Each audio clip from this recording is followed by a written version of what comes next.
BA part तृतीय में राजस्थान की अर्थव्यवस्था में राजस्थान की जो अर्थव्यवस्था है वो पिछड़ी होने के कारण क्या है इसके बारे में अध्ययन करेंगे। तो जो राजस्थान की आर्थिक स्थिति है या सामाजिक स्थिति है या भौगोलिक स्थिति है इसके बारे में हम अध्ययन करेंगे। तो राजस्थान की जो पिछड़ी अर्थव्यवस्था है, राजस्थान की पिछड़ी स्थिति के कारण है वो अनेक कारण हैं, लेकिन जो पहला कारण है वो है विषम भौगोलिक और प्राकृतिक स्थिति। जैसे हम सब लोग जानते हैं कि जो राजस्थान का जो कुल क्षेत्रफल है उसका 60% भाग मरुस्थल है। इसके साथ साथ भारत के अंदर जितना वाटर रिसोर्सेज पाया जाता है उसका केवल 1% जो है पानी राजस्थान में पाया जाता है। तो जो मरुस्थलीय भाग है वहाँ पर वनों का अभाव है, जल का अभाव है, पशुओं का अभाव है। तो ये भौगोलिक स्थिति बड़ी विचित्र है। दूसरा कारण है नियोजन से पूर्व की आर्थिक स्थिति। हमारा जो 1 अप्रैल 1951 में जो आर्थिक नियोजन प्रारंभ हुआ था, फर्स्ट 5 ईयर प्लान स्टार्ट हुआ था, तो उस समय हमारे जो राजस्थान की जो आर्थिक स्थिति है वो बहुत पिछड़ी हुई अर्थव्यवस्था थी।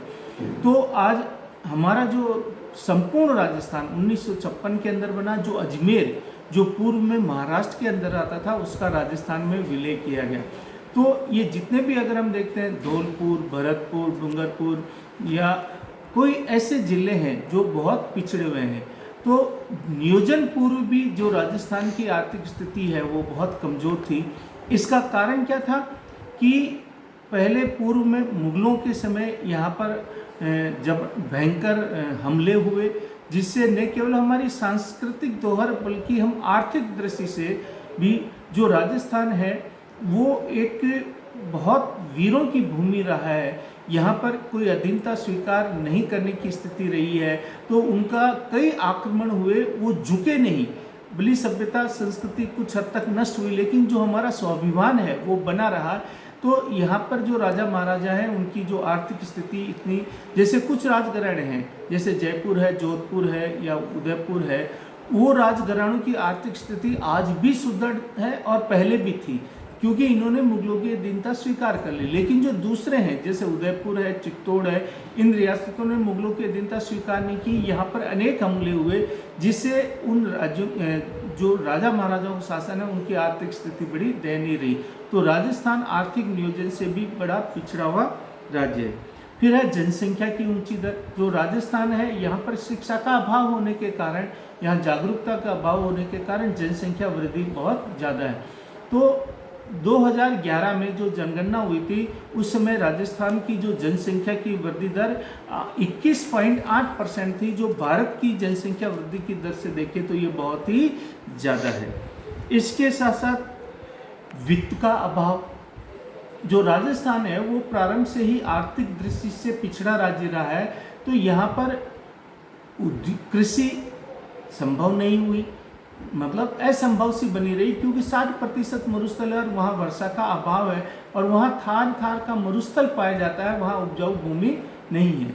तो यहाँ पर वित्त का अभाव, क्योंकि सरकार को राजस्व प्राप्त नहीं हुआ। अगर जैसे यहाँ औद्योगिक इकाइयों की संख्या बहुत कम है, क्योंकि यहाँ खनिज संसाधन बहुत कम पाए जाते हैं, जल संसाधन बहुत कम पाए जाते हैं, कृषि का उत्पादन बहुत कम है, औद्योगिक उत्पादन कम है, इसलिए सरकार को राजस्व कम प्राप्त होता है। तो सरकार भी राज्य के विकास के लिए ज़्यादा पैसे खर्च नहीं कर सकती।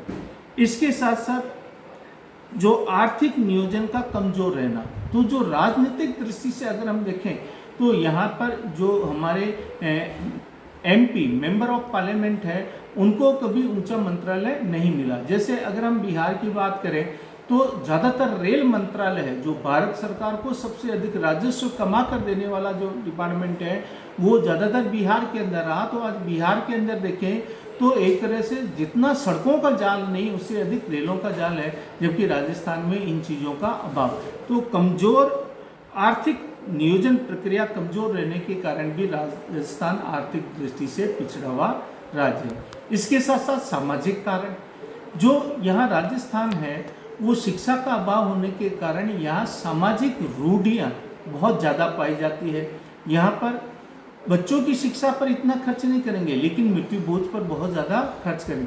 तो जो राजस्थान है, यहाँ पर लोग अपने आप में बहुत ज़्यादा भाग्यवादिता, रूढ़िवादिता, अंधविश्वास, इन चीज़ों पर बहुत ज़्यादा विश्वास करते हैं। इसलिए हमारा सामाजिक ढांचा तो भले मजबूत है, लेकिन आर्थिक दृष्टि से हम बहुत ही कमज़ोर हैं।